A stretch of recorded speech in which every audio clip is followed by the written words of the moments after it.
Welcome to Jammin with J Money, our star, our leader. J Money is money. Has a power outage right now, but the co-stars are ready to rock. We got Jordan Sharp and Junior Browne in the house, and all these incredible cappers in the chat. A little 5-game NBA card for us to hammer. Last night was very interesting. Very interesting. I had player props on CJ and Dame at 22.5 and 25.5, and the Rockets were a no-show, and they were sitting on 22 and 25, and it was 4 minutes left, 3 minutes left, and I was losing my mind. Thank God CJ got a basket to break even there. Not really break even because of the juice on player props, so I lost a bit. It was a frustrating evening. I was way off on what the Raptors were going to be like pace-wise with Gasol back in the lineup, but I'm ready to attack this 5-game card. Jordan Sharp, my man, how was last night for you?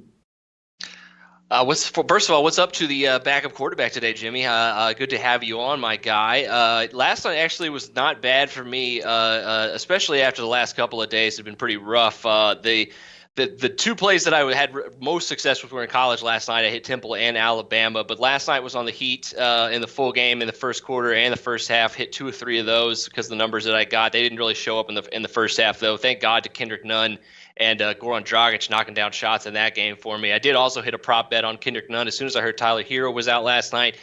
Hit his over on Nunn at 13.5 points. He almost had that. I think he had that in the first half easily. So that was really nice to see as well. So not a bad day for me yesterday. Definitely on the plus side, though. That's what we're looking for. So how about you, Junior? How'd you end up yesterday? Yeah, we were talking about it before the show. I went 1-2-1. Both of the teams didn't really show up yesterday. I hit the Heat first quarter, pushed on the Celtics first quarter, and I lost both first half plays. Both of those teams really didn't show up. The Celtics got beat down at home by the Pistons, but I think that it was a case where I'm not going to say they were looking ahead. They just didn't play well. It's as simple as that. They've lost 4 of their last 6 games, so it's a trend to look out for. That's why I'm actually laying off of this Milwaukee-Boston game, but we'll get into it once Jimmy leads us in. So whenever you guys are ready to go, let's get to today's money. Yeah, I'm ready. I'm ready to rock. Jimmy, can you hear us over there? You ready to roll into today? So you got anything else on last night? I can hear you well, Jordan, but I can't hear Junior. I imagine he said we're screwed without Jammin with J Money and Jimmy handling things. I can't do this. I can't work with this clown, and I don't want to do the show because I couldn't hear a word Junior Browne was saying. And I think Junior, so intelligent, thoughtful capper, and I have no idea what he just said. But I can hear you, Jordan. I'm not sure how we're going to pull this show off at this point. And man, this is the best show on Sportsbook Review, and I don't want to sit here and have myself and the audio mess this up. Let's get to work, Jordan, on today's card. I've made 2 looks, and I may be taking the Celtics beatdown of the Bucks. When was it? October 30th, I believe, when Boston had that miracle comeback, that giant comeback against the Bucks. And this is a Bucks team that I'm expecting wants to answer them. And we have Tatum, who says he's going to be playing after the knee injury, and we have a situation where Jaylen Brown left with a sprained thumb and his hand wrapped. The way I see this spot with the amount of energy the Celtics put into that loss to the Pistons last night, which to me was way too much. I mean, they had to pull the plug earlier, and they did not. I made a move on the Bucks first quarter, first half. First quarter at -3, -115. First half, -5.5 and -110. And this reminds me of last Friday, a road spot. The Bucks were an angry group. They were playing poorly on the road. Giannis wasn't playing very well. And they went into Sacramento, I think it was Sacramento, and destroyed them. And I had first quarter, and it cashed so easily. Why don't we start there, guys, and we'll see if I can hear Junior Browne. Jordan Sharp, what do you think of this Celtics-Bucks spot? I doubled up on the Bucks early first quarter, first half. Can y'all hear me? Yeah, I think you probably got the right side of that early movement too, because if I think Tatum's probably going to be back. I think they probably rested him in hopes they could easily win last night. Well, there goes that. And now I think he probably does play tonight. But Browne's the more interesting one too, and see how his thumb works, because if he's got a messed up finger or hand, that automatically throws off your shooting, and he's obviously a big part of their offense too. So that is definitely concerning from the Boston Celtics side. I was really until I read more about that, I was actually leaning towards the Celtics here, and then the line just absolutely shot up here to 10 points now from like 8.5 or whatever it was earlier this morning. So that's definitely going to give me a lay off the Celtics here. And I think you're exactly right. The motivation here, if Jay was here, he'd be talking about Revenge Game Jay right now, and so I'll just do it for him. And that's gonna probably show up more early in the game than it is throughout the entirety of it here with the home court advantage. So yeah, I would definitely think that you got a good number on those. It does concern me now that it's at 3.5 now, because you're like Junior always talks about, you're asking a team to win by more than one possession in a quarter, and that's tough to do in matchups like this where the defense could be out and enforced. So that I think now trying to tail you on that would be a little bit trickier. But yeah, I think you got pretty good sides on that actually. That's exactly what I just went through in between shows. I did not know that our guy Jay Money had the power outage, so I was about to place the bets. I had the first quarter at 3.5, and I was like, you know what? I'm not going to take it. My ROI on first quarter bets that are 3 or worse is bad. So, but I thought with this situation, the Bucks, if I could get a 3 right now, I would take it. And I agree with you completely, Jordan. At 3.5, I don't want anything to do with it.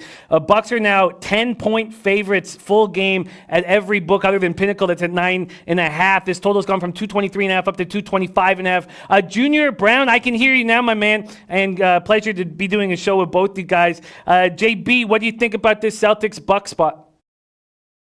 Yeah, I'm actually completely off this game. I think it's going to be a playoff type atmosphere, even with the players that are injured out. I mean, I don't think the Bucks care who the hell is playing for the Celtics. As long as they're wearing a Celtics uniform, the Bucks are going to try and kick their ass. So the fact that this line has gone up from 8 to now 10, I kind of want no parts of it. And you just don't know what kind of effort you're going to get from Boston. Like I mentioned earlier, or I guess me and Jordan were talking about before the show started, Boston's lost 4 of the last 6 games.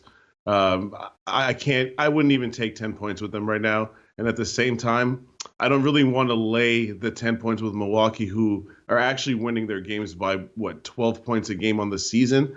It's just because I think it's going to be a playoff intensity like game that I just don't want to take either side and just kind of watch this game to see what I can learn from it more so than bet it. And if I did touch it, it would probably be a live bet, because that seems to make more sense to me, because at least you would get to see what version of the Celtics you're getting, because you definitely know what version of the Bucks you're getting, and that's the version that's been kicking everyone in the NBA's ass. But I wanted to ask Jordan, what do you think of this total? It seems kind of high, no? Like 225?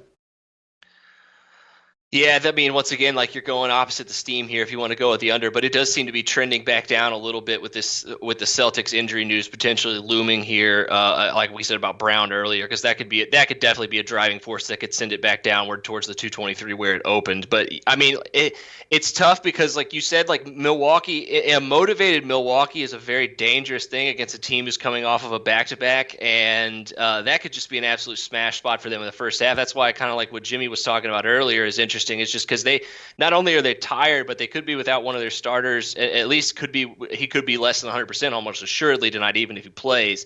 And so, yeah, I mean, I would lean towards the under. I don't know if I'd take a chance on it, like you said, but if this is like a playoff style matchup, whereas it could be, but also Milwaukee's running away with this in the East. It's not like they have motivation, like entirely to like win this game to fend them off. They're 7 games up on them right now, so.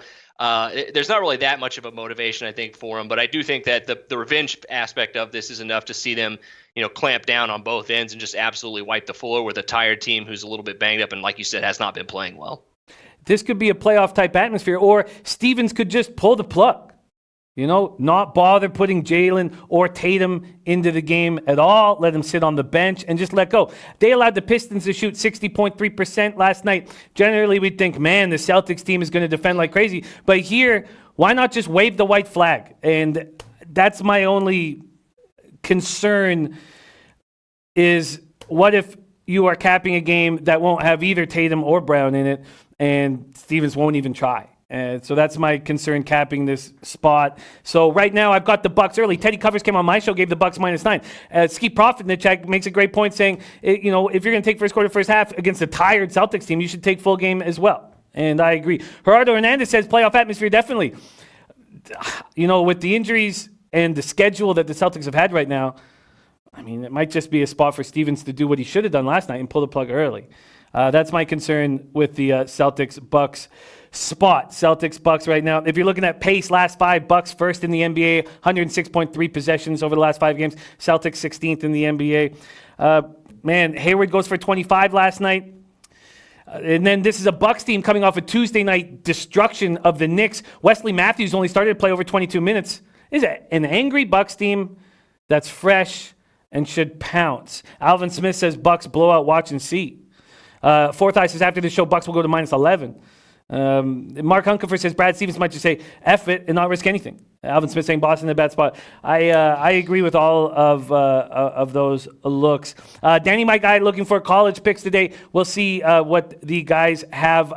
I just did a show with Max, so I could give you some of the looks, but I've not made any looks on the college basketball card at this time. I can give you the best bets and all that stuff.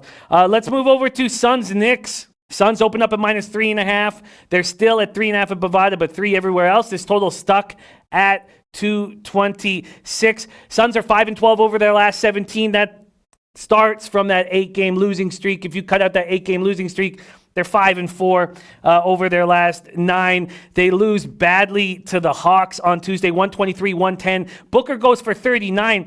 We went over Booker's last 11 or 12 games, and it just feels like he could go into Madison Square Garden tonight and put up 45 or 50, and his player prop is at 29.5, but it's heavily juiced to -135 at Bet365. I'm hesitant to pull the trigger. We've been told that Ricky Rubio will be in the lineup this evening, and that's good because Akobo looked terrible in the 22 minutes he played against Atlanta.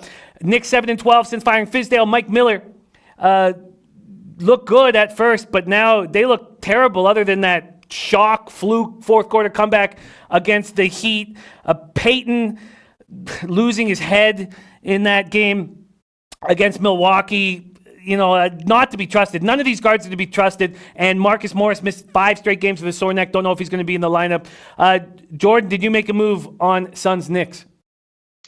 I haven't yet, but there is one play I'm actually leaning towards on this one, and I probably will pull the trigger, especially if I start to see it steam upward again. And that's the first half over on this one. It opened at 109.5. It's up to 110. It pretty much across the board right now, and I think it could see even more than that. Just potentially without Oubre tonight, I think it's a huge injury for the Suns defense. He's much more of a force, I think, on the defensive end at this point than he is on the offensive end. I know he's having the offensive year of his career, but the Suns, I say that because the Suns have guys that they can step in. Mikal Bridges is serviceable enough to step into that spot, but he's definitely not the defender that Oubre is. And so that could really, if Marcus Morris is in tonight, if the Knicks actually go for this game at home, which is questionable in any night, obviously, but if they actually go for this game at home, they could be a very, very trendy dog tonight. And actually, of all the home dogs there is tonight, which there's only 5 games, I think there's 3 home dogs.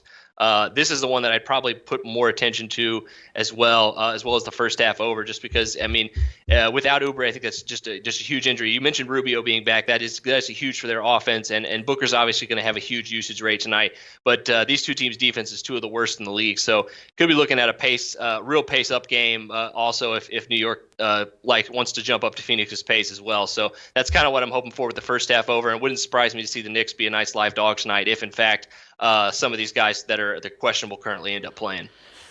I hear that. Bridges starting in Oubre's absence. JB, you making a move on Suns-Knicks? Yeah, I got 2 plays in this game, actually. One of them I'm sure a lot of the listeners are not going to like, but the first one is the over in the first quarter. I took over 55 for a lot of the reasons that Jordan just said, so I'm not going to repeat them. I'll just say that in the first quarter of their last 10 games, the Suns are allowing 121.6 points per 100 possessions, which is that's horrendous. So I'm going to take the over 55 in the first quarter, which is the other reason why I'm taking the Knicks plus a half in the first quarter. The only time that the Knicks ever play well is at home in the first quarter of their games. They score 117 points per 100 possessions at Madison Square Garden in the first quarter of their games. The Suns are without Kelly Oubre, like Jordan mentioned, which is a massive part of their team, not only because he plays good defense, but just because his attitude, his whole demeanor. He's I'm not gonna say he's their muscle because he's a skinny ass dude, but he's the one guy on their team that's not afraid of anybody. And he plays really hard. You saw when he was going nose to nose with Paul George. He's just not afraid of anybody. And when you take a player like that out of the lineup, the strength of the Knicks, if you just look at the way that their team is built, is their front court. So I just think it's going to be a huge hole for the Suns. So those are my two plays in this game. First quarter over, and not a full game over. Very, very interesting. Fourth Eye says, can you trust New York to score? Can you trust New York to score? What do you think of that, JB? I just think that, like I said, the Suns don't play any defense whatsoever in the first quarter of their games, especially on the road. So I just think that the Knicks, who are the best offensive rebounding team in the NBA, even if they don't shoot well at home, they're going to grab a ton of offensive rebounds and get a bunch of garbage buckets. I just think the over 55 in this situation, with not only do the Suns not play defense, Knicks don't play defense either. So even if the Knicks don't score a lot, I think the Suns could go off. Somebody's scoring points in this first quarter because nobody in this matchup plays any defense whatsoever. So that's the angle that I was looking at when I took the over 55. The over 55 is sharp to me. Jordan, are you close to making a move on this total? Yeah, I mean, now that Junior likes the first quarter, I think that's probably what I'll do after we get off the show. Just because, I mean, like the first half, like Junior was saying, like this is still the NBA, and when the Suns have pretty drastically, I wouldn't say real drastically, but have slowly been kind of regressing back to the mean for the last 6-7 weeks after a really hot start to the year.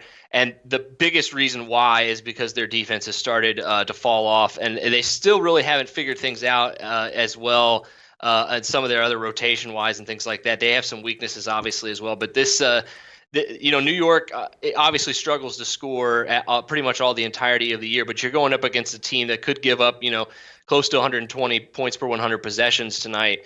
Even the Knicks can score on that. So, yeah, and like Junior mentioned, like the Suns could still very easily go off. I think Rubio coming back is a very low-key kind of boost to their offense. And Oubre being out, I think some people think that may cancel each other out. I think Rubio is much more important to this offense, obviously, than Oubre is at this point. And like I said, even that is with Oubre dropping 18, 20 points a game or whatever he is. So there's still going to be lots of points, I think, early in this one. That's why I think you're also seeing this full game total tick up a little bit as well. Once I mentioned just earlier, if New York plays at Phoenix's pace, this is going to be a smash spot on the over. If they played more to New York's pace, it's going to be a little bit more of a sweat, I think. And I think it still has a chance. But what we really want is Phoenix to jump out, grab the lead early against this Knicks team, and then force them to speed the game up. Yeah, a lot of this makes a ton of sense. Marcelo saying Knicks can't score efficiently enough for me to trust the over. Frost Fitness, though, liking the over in this spot. Junior Browne, 2 spots and a very appealing over 55. Or was there a hook on that, JB? Was it 55.5 or 55? 55. Over 55 first quarter. That is appealing. That is very, very appealing. Junior Browne liking that first quarter over. All right, let's keep rolling along. Here we got Jazz Pelicans.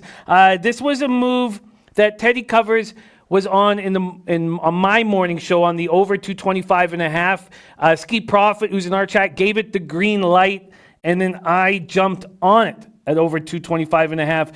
We've seen since then it moved to 226 at Heritage and drop a half point at all the other books. So it's a very interesting market move there. Jazz rolling right now. 10 straight, 15 of 16, coming off 118-107 win at Brooklyn on Tuesday night. They're paced the last 5, 22nd in the NBA, and the Pelicans are playing good basketball. So we've seen these two teams face each other twice. They've been very high-scoring games, 128-120 at home on November 23rd. That was a win for the Jazz. And then a squeak-out win for the Jazz, 128-126 in New Orleans when Bogdanovich went off for 35 points. Pelicans have won 3 of 4. They played very well since that last loss to the Jazz. 9 of 13 overall. Won that 117-110 overtime win at Detroit. They are banged up, but they're getting players back in this one. against the Pistons, no Ingram, no Holiday, no Redick, no Favors. And Jahlil put up 25 and 14. Lonzo Ball went for a triple-double, 17, 12, and 9. I took the over 225 and a half. I find it very interesting that it's dropped a half point at all these other markets. Are you making a move on this, Jordan Sharp? I think the reason that it's dropped a half a point is because the news broke about an hour and a half ago that Brandon Ingram's questionable tonight. So if he doesn't play, I think you're going to see a run on the under here. That being said, though, I was all ready to hit the first half over. This was the other first half over that I really liked. I think it was at 109 and a half earlier. I think it still is at most shops. Until I saw the Ingram news, in which it just completely kind of throws that into disarray a little bit because he's such a big part of their offense. If I get word that he's in, I think I will end up jumping on the first half over in this one just because, like you said, the Pelicans have been much better as of late. And over the last 5 games, the Jazz have a first half offensive rating of almost 128 points per 100 possessions, which leads the league. And they've just been just really impressing over the last month or so. And so, I mean, against a team that really struggles to play defense and also is one of the fastest, if not the fastest, first half pace team in the league. I think they are first. Now they're fourth right now, still over 105 first half possessions. And I think they do go up as well at home. I think they may be close to at home. So, yeah, if the Jazz are hitting shots and they're playing up in pace because they're playing this Pelicans team, I think you're going to see a ton of points in this game. But like I said, I really am going to have to see if Ingram's in, I think, before I make a move. Yeah, said he felt good after getting through shoot around, but will be a game time call. We know that Derek Favors will be in the lineup. Moving parts in this spot, Junior Browne. What do you think, Jazz Pelicans? I've got 2 plays on this game, but I'm kind of interested in the total now that you guys have kind of talked me into that. I've got the Jazz full game and first half. I just think that 4.5 full game and -2 first half is a really cheap price on a team that, like Jordan said, they're scoring 128 points per 100 possessions in the first half of these games. It's just unbelievable what they're doing right now. It's kind of interesting to see what's going to happen when Conley comes back. But, I mean, as far as this specific game goes, I just think that I like this price for the Jazz. I know the Pelicans have been playing better, but if Brandon Ingram does not play, I love this. I love this play a lot. If he does play, I mean, I would be a little bit concerned about it, of course, because he's a really good player. But I just think that I just didn't want to pass up. I mean, these guys have won 15 of the last 16 games, and they're winning impressively. It's not like, they're just winning one way, and they're not even really winning with their defense. They're scoring a ton of points. Their offense is clicking. I'm just trying to ride this wave right now while I can. It makes sense. Fourth Eye saying Utah -3.5. How can you not bet that? How can you not bet that? Six Side saying Utah being beating up nice on these under 500 teams. And the Pelicans are a tricky under 500 team. Junior Browne, do the Pelicans get into the playoffs in the Western Conference? That 8th spot is up for grabs, right? Because right now isn't Memphis in the 8th spot, so that already tells you that one of these sub 500 teams is probably going to grab that 8th spot in the Western Conference. The Pelicans are a little bit behind San Antonio. I don't know, man. Like when you talk about because I'm looking at the standings right now, the Grizzlies are 8th, and then it's San Antonio, Portland, Phoenix. And then Minnesota's actually ahead of the Pelicans. All of those teams, and even Sacramento, have had such big fluctuations between the way they started off this season and the way they're playing now, which tells you that they're basically 500 teams, right? Like, look at San Antonio in the first month of the season compared to, like, the last 6 weeks. It's like 2 different teams. Same thing with Phoenix, Minnesota. It's kind of ridiculous, actually. I hear that. Jordan Sharp, do you think they get the 8th seed in the Western Conference? I do not, because I will stand infinitely for the Memphis Grizzlies, so they will not get the 8th spot. That will be held by Ja Morant, who will do whatever it takes to make LeBron look bad in the first round before eventually getting swept or lost in 5 games. That is who will get the 8th seed. Okay, but Jordan, if it's not Memphis, then who? Okay, if it's not Memphis, I'll go with oh man, this is tough. I mean, you got to look to the Pelicans. I guess they're only 5 games back or 4 games back of that 8th seed right now, and they're getting Zion back next week, and they could legitimately make a run. I worry about them because they could have looked at the way they played, and with all their injuries in the first half, and think we have more to lose. We have more to gain from losing than we do from getting the 8th seed. and having big TV ratings, and then eventually just getting beat down by the Lakers or whoever. So I mean, like you don't really know the team's mindset. They do. I mean, they have a great team really when everybody's healthy. So you'd think that they'd go for it once they get everybody back. And the fact that they're bringing Zion back before the All-Star break is pretty telling, in my opinion, that yeah, they might actually go for it here. So I guess if it's not the Grizzlies, I'll ride with you guys on the Pelicans being that 8 seed.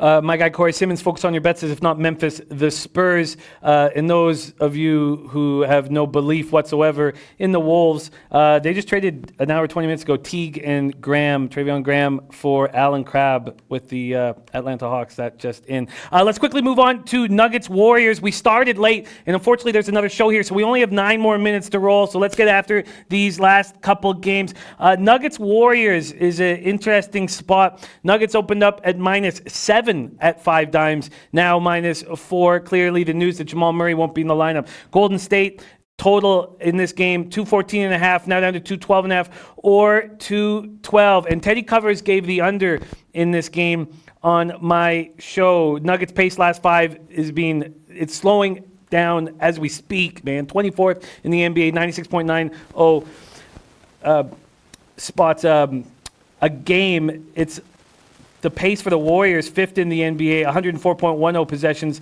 a game. Warriors look awful. Last 2 games lost by a combined 47 points, and they're catching the Nuggets in this perfect spot with Millsap out, Gary Harris out, now Jamal Murray out. But is it enough for you to back this Warriors team that's lost 9 in a row and shows no sign of competing right now? Jordan Sharp, take it away. Nuggets Warriors. This is one of the ones that I looked at first this morning, and because of all the Nuggets news now, since then we've had confirmation that Jamal Murray is going to be out, so that makes me lean towards it even more. But I still haven't pulled the trigger on it, but I'm definitely leaning towards the Warriors here in the first quarter and the first half. But I know they can't score worth a damn, and that's a big problem, and especially with the Denver team that's coming in that plays really good defense. But if all these guys are out, if Harris is out, Millsap I think is already ruled out. Like that's just a ton missing for the Nuggets here. A team that already kind of struggles to score as well. So that under might actually be a pretty good play as well. I think I see it kind of ticking down some places as well. But I mean, we talk about these tanking teams a lot. That they could come out here at home and be pretty good underdogs in the early derivative markets. But once it comes to that full game, they could just find a way to kind of let things slip away and let the Nuggets get the win here, whether it's by margin or not. So that'd be where I'm leaning towards this game. I still haven't made a move on it yet, but it's definitely intriguing here. Of course, it's just steaming downward here, so maybe a lot of the value has already been bet out of it, which is a little bit of a concern, I think, to me at this point. But there could still be some more news in this one, so I may get there, but it's a late game, so I'll probably hold off until the last second, maybe the 9 o'clock hour, once I know a little bit more about the full injury situation for the Nuggets. Frost Fitness says Joker goes for 35 plus tonight. I thought he was going to do that last night. I hope so, because I am also thinking about this prop parlay that I'm being offered of Joker, Kawhi Leonard, and Giannis going for 25 or more tonight, and it's like 5-1. So I hope Joker gets 35 points tonight. I am all on board with that. I found the way he played extremely interesting last night against the Hornets. He was the leader, the clear leader. He was setting everything up as a 0.5, and especially after Murray went down. I should say when Murray went down. But he was rebounding. He was such a team player, and he wasn't scoring. And I was on that prop over for 21.5 points, and he didn't score at all in that game. And he was moving slowly. He's tough, man. Yeah. With all these people missing, though, like with if all 3 of these guys, if they're missing 3 starters tonight, he's going to have a usage rate of 30+% tonight. So at least you have that going for you if you are chasing the Jokic props tonight. But I'm not seeing a ton on the board right now, just because I think the books are playing it a little safe with still not knowing if they're going to play Harris here. And I think Millsap being out, now Murray being out, they may start to trickle out, but they're going to be juiced up tonight for sure because they absolutely know that. So you're not going to get any real favorable Joker prop lines tonight anymore. I think that ship has sailed if they even began with, or if it even were there to begin with. Michael MacArthur wants you to make the move on that 5-1 prop. Junior Browne, Nuggets Warriors, take it away. See, this is what I love about you guys. You guys are real professionals. I'm just going to tell you right now that this game is a piece of garbage. Get this game the F out of my face. Get this trash out of my face. Draymond Green right now is averaging 6 points a game over his last 10 games. If you want to tune in to see the Alec Burke Draymond Green show, be my guest. I mean, and who's Denver rolling out there? This game is awful. Jesus Christ. This game Pass. deserves no action, says Junior Browne. Deserves no action. All right, why don't we move on to Magic Clippers? Wow. Last night was wild in Los Angeles. 119-118 win. Fultz starting to prove that he deserved to be, well, I don't want to go that far. But second career triple-double, 21 points, 11 boards, 10 assists.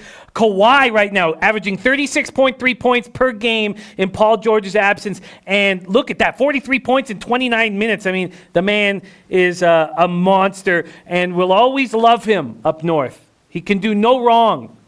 Doesn't matter if he only played for us for 1 year.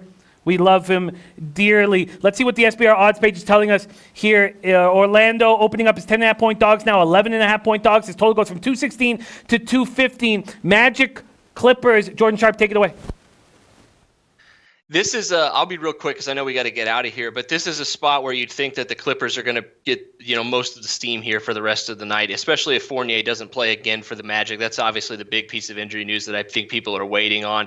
Also could be a really nice spot here for the under, but once again, we once we get to this hour of the show, a lot of the value has been bet out of some of these where it's gone down 2.5 points in some instances from 217 to 215.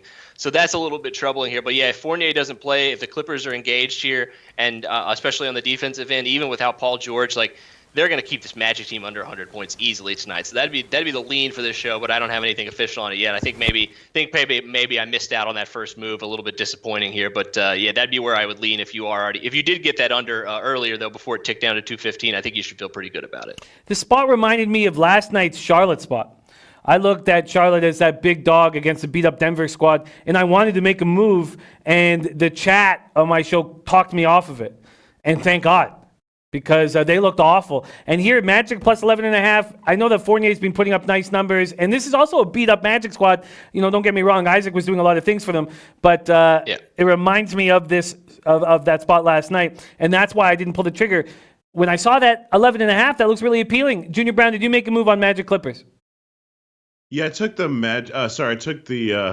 the Clippers in the first half at minus 6.5. The Clippers over the last 10 games are scoring at a crazy pace at home.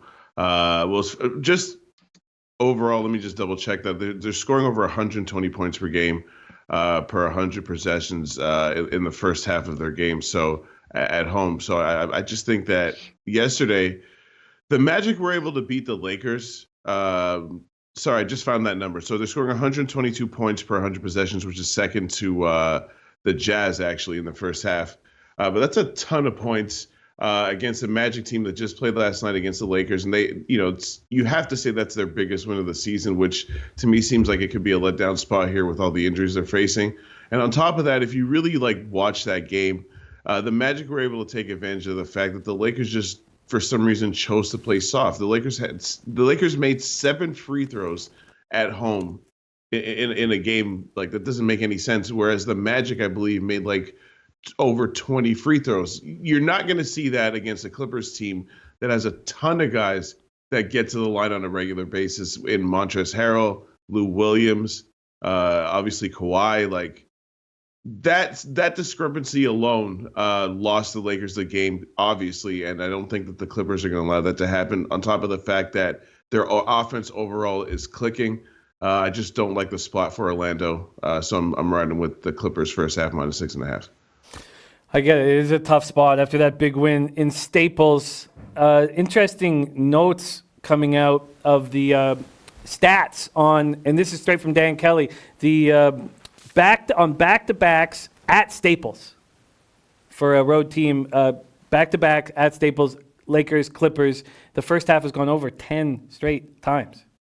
10 straight times first half has gone over in a Staples back-to-back, which was a wild stat that was dropped. Trotwam in the house. Trotwam, 13 straight public winners in NBA. Came on my show, dropped 3 straight winners. What a treat it is to roll with you guys. I want this prop on Booker, but I don't want it at minus 135. I would prefer that go up to 30.5 and get it at minus 110. There's certain books where you can, at Heritage, you could say over 33.5 and get a nice plus line. But right now, I don't you're just not going to win long term on these minus 135s. You're going to have to hit at a very, very high rate to make that profitable. If it's a minus 130, you have to hit 56.9%, I believe, to break even. So it's a tricky spot that I'm waiting for. I've doubled up on the Bucks. First quarter -3, first half -5.5, and I did take that over in New Orleans, Utah at 225.5, and I'm nervous about that spot right now with the Brandon Ingram talk. Jordan Sharp, could you review your action, please? Yes, nothing locked in just yet, but I do think if Ingram's in, I'm definitely going to jump on the first half over of Utah, New Orleans, and hopefully ride with you there. Maybe in the full game too, because I do think that's going to shoot up. And also, I'm close to jumping on that first half over here in Phoenix and New York. That's the two I'll probably be on tonight. I like it. It's a good-looking card. Junior Browne, let's hear your action this evening. Over first quarter, Knicks Suns. Knicks plus a half first quarter. Clippers first half -6.5. Jazz first half -2. Jazz full game -4.5. Another good-looking card. Nobody can replace J Money Revenge Game. J Money is money. I tried my best, but I can't hold a candle to that man. But it's such an honor to finally roll with Jordan Sharp and to roll again with you, Junior Browne, and all these great cappers in the chat, man. There's a reason why this show is blowing up here on the channel, and just a treat to be here with you guys. Trotwam, Mark Hunkefer, Luis Fernando, Ace Ginza, Nagels, Nets, Eric Rosa, Stephen Dollery, Fourth Eye, Cuban Connect, Lanil Land. Focus on your bets. Trap House, like in the Magic Team total under one, or thinking about Magic Team total under 102. We have Jin in the house. All you guys, it's a pleasure to roll with you guys, and catch this show every day, 1 p.m. Eastern time, and I'm sure Jay will be back in action tomorrow. We got to go. Junior Browne, any last words for these great cappers in the chat?